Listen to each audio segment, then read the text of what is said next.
Akkuma agartan kana kun olaallaa ta'an isaa kana fakkaataa jechuudha. Ta'an silaa namni ittiin taa'ee ittiin gargaaruu danda'u kun akkana jira jechuudha. Laala obboleeyyan. Kanaa ol gartee wanni gartee kanaa ol hafeen jiru jechuudha.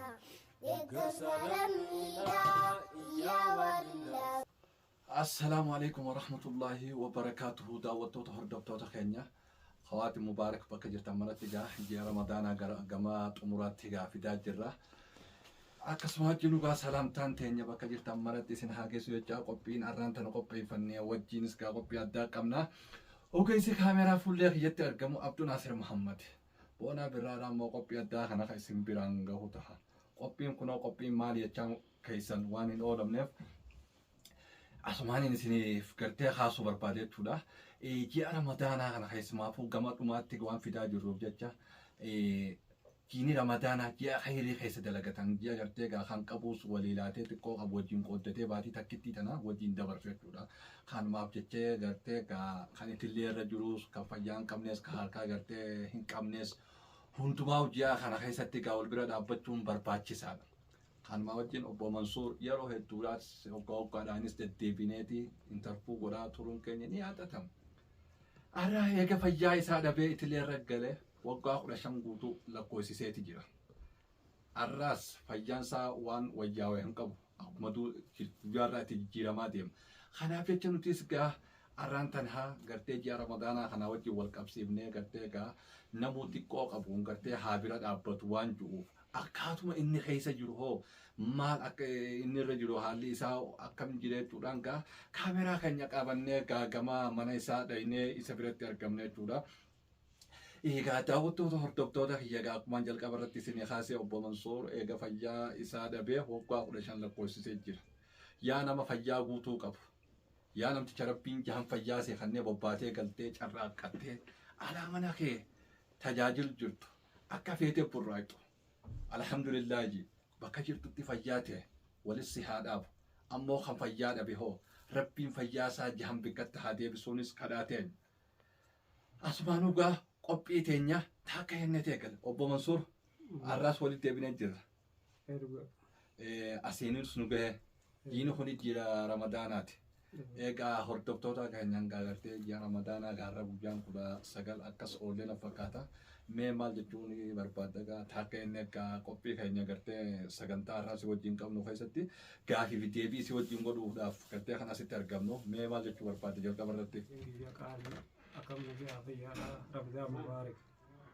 Wanni isin jechuu barbaadu hedduu amma 15 as guddaa jira amma durallee akkasumatti nu gargaaraa turtanii na cinaa dhaabbachaa jirtanii inshaallah ammallee akkasumatti na cinaa dhaabbadhaa jijjiirama gartee waan duraan abdii irraa argadhellee wanni sanillee abdii naa geenye garuutu hafalamtee jirti bakka naan arganne abdii san ka hin muranne ammallee abdachaatumaan jira yoon ifiin gartee haa gartee dhukkubni qonna ziyaadaa ta'uu ta'es isinumattiin iyyadhaa bakka biraa ta'etti iyyadhu hin qabu ammallee ammatti ziyaadaa ta'a deema maaliif qorfaa hedduu ta'an soon hundinuu na horatee jira maaliif gaa waan idaama malee waan idaamaa deemu hin arganne jechuu kiyya maaliif bakkaan sila abdii irraa qabu sanillee sila akkaan yaada kiyyaatti nama fagoo as keessaa deemu eegadhu deemsa sanillee nagarree eeggachuubattiin jira amma dura furmaata akka nagarree furmaanni hiyya ammallee isin harka jira na cinaa dhaabbadhaa na gargaaraa isin hin ammallee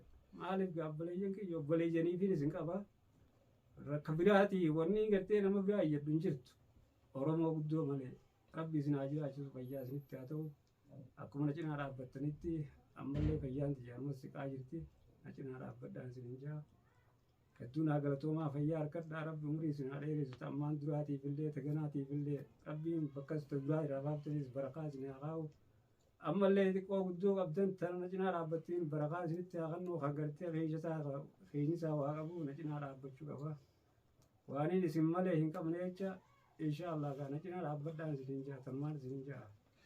Egaa Mansuur gartee dhaammatee jira xiqqoo amma dura obboleeyyan isaa gargaaran sanis gama as keessaa ittiin sossoohuudhaafis kan gartee kenname sanis eeggataatuma jira jechuudha. San gubbaadhaan immoo haa ta'u haalli fayyaasaa akkuma agartan kana jechuudha. Kunis ta'an isaadhaatis jilbii isaatis miilli isaatis bifuma agartan kanaan jechuudha. Guyyaa guyyaadhaan fayyaan isaa hawaa formaata harkataa hin jirtu jechuudha. Kanaaf hedduu rakkoo keessa jira. Amata 15 jechuun ni beeytanii waa ji'a 5 miti jechuudha. Kanaaf ta'an isaa daran jechuudha madaa jira. Amma duraas baqaysanii hodhanii turanii ammallee qaamni isaatis akka jiru ni agartanii dhaammatee jira jechuudha. Namni amata 15 itillee irra ciisuu jechuun namtichi gartee har'aan tana jahan fayyaa qabu. Gallallaalee fayyaa isaa tarabbiin isaa kan isaan guutuu isaa kan isaan irra dhaabbatee xiqqoo qabu. Namni hundinuu gartee bira dhaabbachuun keessan dirqama jeetiin fudhaa jechuudha. Mataa hayyarraa kaasee. Keessumaafuu kana gubbaadhaan kiraa manaatis abbaa ilmaan shaniitis. Kanaaf obboleeyyan keenya iddoo garagaraatti jirtan viidiyoon kun isin bira gahuudhaaf ta'a. Gargaara bira dhaabbadhaa. Yoo gargaartan kana ol namni gartee waarraa harkattan sowaaba kana olii kan harkattan hin jiru jeetiin yaada.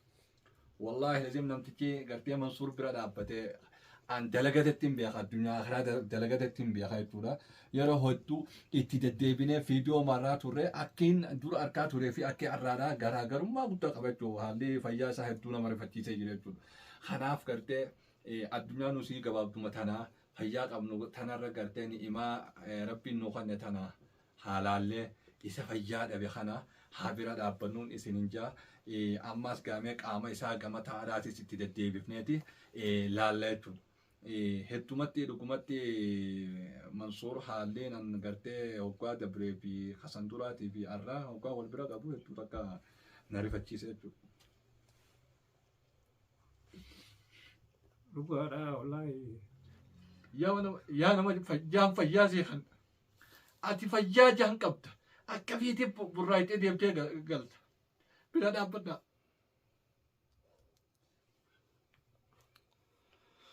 Oromoo hoggaa rakkattaa waan mudhii waliin fayyaan qaba. Ta'an isa iyyi jiru nan Ati fayyaa qabda an fayyaan qaba inni immoo hoggaa 15 dhukkubsatee itillee irra jira jechuudha. Fayyaa tana waan jabdutti illee waan laaftutti ilaalina. Ati fayyaa qabdu xiqqoo qabdu saniin bira dhaabbadhaan isin jaa namtichi kun hoggaa agartan mudhii waliin nama fayyaa qabu fakkaata. Mudhii gadiin akkuma agartanii ijji kaameeraa teenyaa isin bira ni garsiifti ilaalaa laala qaama isaati jechuudha kun. Kuma guutumatti kun Arabiyaas laa inni ittiin sossoo'uudhaaf binnee beektuutti iyyinee amma duraas kun laal qaamni isaa jechuudha. Bira dhaabbadhaa kana ol gartee guyyaa duunee gartee biyyee walirra dhooyinee gartee walirra dachaafnee qabrii qonnee gartee faayidaan qabu sun. Odoo jirruu wal bira dhaabbachuu qabna. Odoo jirruu bira dhaabbadhaa. Iyyaa fi turrees jechuudha. Haleedhaas arraas jechuudha. ammallee akkasumatti tuumboon Bira dhaabbadhaa kana ol nu gartee wanni walii goonu jirtu. Ni dhuma maallayniinis. Xiqqoo qabnu gartee waliif fiffinnee yoo bira dhaabbanne haa galaa taatuufi galaa. Wanni Oromoon jettu areera galaa jettiin Oromoon. Areera galaa sana odoo inni jiru haatti qabnu. Guyyaa inni tuyee kafana bituu fi naabbitaa fi maarreedhaa nama makiinaa fidaanuu numa oliin. Odoo jirru ammoo haa bira kaayyannu. Haatti sadaqannu. Akkanumaan isin jechuu barbaada. Gartee waan kana olis wanni haasoyni guddaa waan fiduus hin qabu jechuudha. Akkaataa inni jiru ni agarraa kana olis haasoyni guddaan fi gaafii isa itti heddumeessinee wanta godhuun kana ol furmaanii ni dhufa jee hin yaadu jechuudha. Isa kana akka inni keessa jiru laallee ol laallee nama fayyaa qabu fakkaataa obboleessoo gurbaan akka inni keessa jiru haala gaagaamaa jira jechuudha. Waggaa 15 jechuun har'a namni ilmoon gaafa dhalatte har'a ilmoo qabaachuu dandeessa jechuudha. Kanaaf ta'aan isaa kana qofaa miti jechuudha. Ciibsinee laalla. Haa gargalu.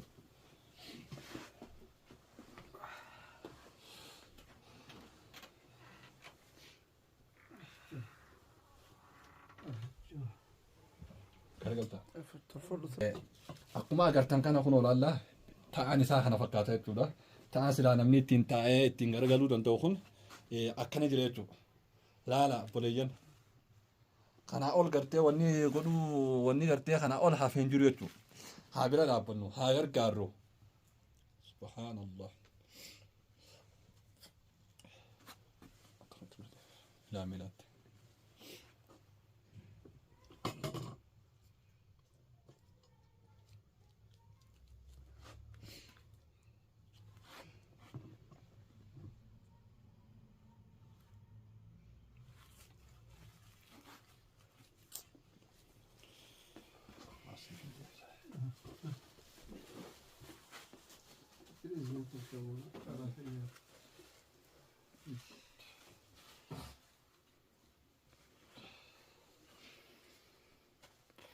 Egaa daawwattoota hordoftoota keenya egaa haala inni irra jiruu fi fayyaa isaa taa'aa isaa miilli isaa walumaa galatti mudhii gatiin Mansuur akka inni jiru ija kaameeraa keenya irraa agartan jeetiin amana. Kanaafuu qophiin arraan tana gartee mana Mansuuritti gartee goone gaafii deebii isaa wajjin goone akkaataa inni irra jiruu fi ijoodhaanis marree kunoo isin biraan geenyeeti jirra. Yaa namticha jahan fayyaa seekanne. Yaa ilmaan Oromoodhaa ka bakka mara jirtan hundi keessanuu viidiyoon kun isin bira gahuu ta'a. Kanaafuu ji'a Ramadaanaa kan odoo ooltanii hin bulle waan qabdanii xiqqoo qabdu waan xiqqoo jettee hin qaanfatin hin saalfatin bira dhaabbadhuu sinjaa qophii kan isin biraan gahu an boonaa birraadhaati. Egaa Mansuur jalqaba irra dhaammatee lamada wanni inni dubbatus hin jirtu akkaataa inni irra jiru isin agarsiifnee jirra. Kana ol gartee gaafii fi gartee isatti heddummeessuun furmaataa dhufa jee hin yaadu. Agarree jirra jechuudha. Kanaaf obboleessa keenya Abdunaasir ogeessa kaameraa ta'ee. Assalaamu alaikum warahmatullaahi wabarakaatuhu. Kabajamtootaa fi hordoftoota keenya bakka jirtan maraggaa salantaan teenya isin haa geessu. Waan biraatiif hin dhufne gaa yoo anumaa hafee jee dhufe malee boonaan waa hunda haasawee xumuree jira. Dhaamsa tokko qofaan qaba obboleessi keessan akka kalee argartan san caalaa rakkoon itti fuftee yookaan itti jabeessitee jirti. Warri kalee gargaartanillee galatooma hedduu isin galatoonfanna. Maaliif waa hedduu gargaartan karaa hedduun tattaaffii hedduu godhuudhaan akkasumattuu akka biyya tana keessaa illee bahuu danda'u jettanii warri yaada ciccimaa nu biraan gahaa turtan san hundi keessanuu galatooma.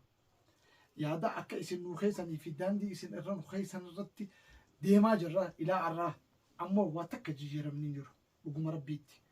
Yoo dhugumatti himne jennee waa takka jijjiiramni jiru waan godhaa jettanillee anilleen akka nama tokkootti boona biraalleen keessa jira ture Sa'iid Bayaanilleen namni hedduun asitti ka argame isaa waliin dhaabbatee waan karaa silaa dandahamuun tattaaffii goone tattaaffii san arraa boruuni kunoo amata sadaffaa lakkaawachuu jira.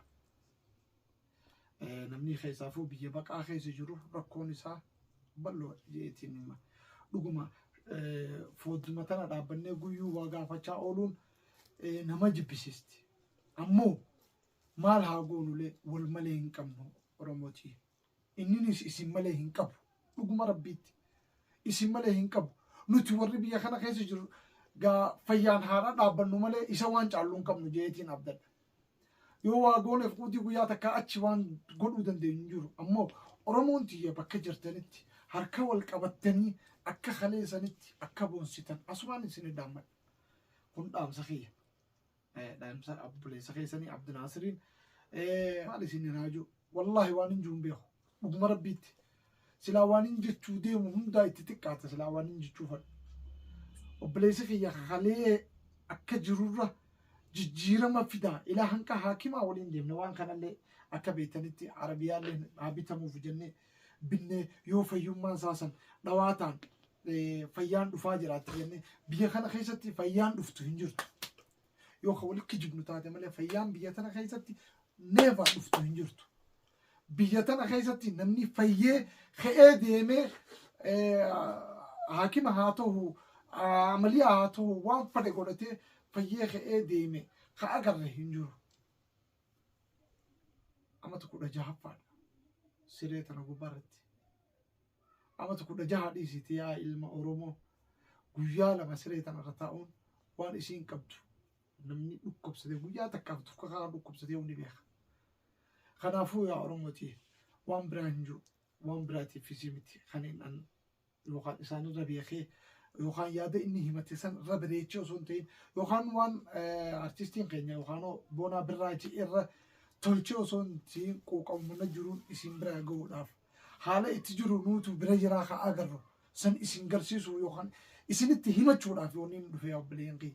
Kanuma fi waan biraallee isin hin jiru obboleessa keessan kana waan dandeessaniin waan qabdaniin waan rabbiin isinii kanneen xiqqoo guddoo hin jiina akka bira dhaabbatanii baatiinis baatii araaramaati baatii khayriiti baatii ibaadaati baatii salaataati baatii soomanaati baatii sadaqaanillee keessatti baatu صدقان نما أكنات واجب رقم ربيتي ما يفجر جبيسنا صدقان نما أكنات واجب رقم ربيتي صدقاء وبلي سخيسا براس لابدا خناف ilmaan shan qaba haadha warraa wajji kiraa manaa kaarabaa nyaataa dhugaatii bishaan waan meeqaa bakka kana barbaachisa jaartiin isaa kophaa fannifamtee fiiguu jirti waanuma dandeessu godha jettee ijoolleen asiin barnootaan ni beeytan isiniif hin himu warri bultii keessa jirtan warri ilmaan guddisu jirtan rakkoon ilmaan qabdu ni beeytan kanaafuu obboleessa keessan bira dhaabbadhaa waan dandeessaniin akka rabbiin isin kanneen xiqqoo fi guddoo hin jiinaati bira dhaabbadhaati obboleessa keessan gargaaraan isin hin jaa